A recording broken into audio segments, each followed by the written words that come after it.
This daily dose is brought to you by Pirate.Black. ARRR! Finally, we have an option. Finally, we have choice in monetary policy, and it's interesting to see where all the money is flocking to. I want to dig into the difference between the Federal Reserve becoming a retail bank and it being what it is now. We already have surveillance in our banking system, but there seems to be a difference between the Federal Reserve collecting all of that information directly and that information being collected by banks. Walk me through that difference there so people can understand why this is such a big issue. Look, they're already collecting information on us, Naomi. In fact, the Treasury Secretary lobbied Senator Portman's office to get an amendment into the so-called bipartisan infrastructure bill last August that allows taxing of minors, changed the term of broker, which created all kinds of problems.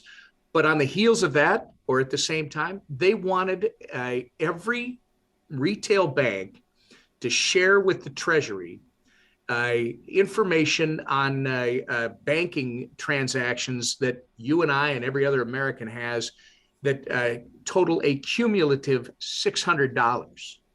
Okay. In other words, they want to monitor our bank accounts and, more importantly, our specific financial transactions. Why? Well, you'd have to ask them. I think it's to, again, control what Americans are doing, see what Americans are doing. It's information that's personal and should not be shared.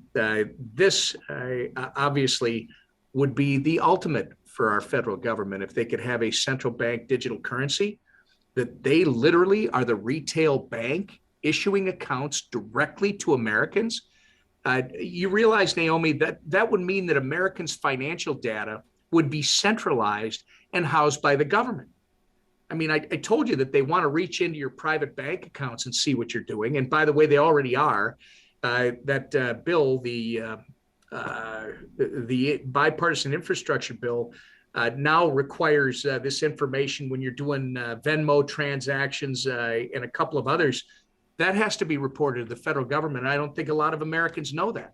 This would be the ultimate, Naomi. They would have all the information. They could monitor it. And by the way, in China, where they can do this, they can turn off your card. They can tell you where you can spend, when you can spend, how you can spend. Imagine the power that would give the central government and how it would eliminate your personal freedoms and mine. And we just can't have that.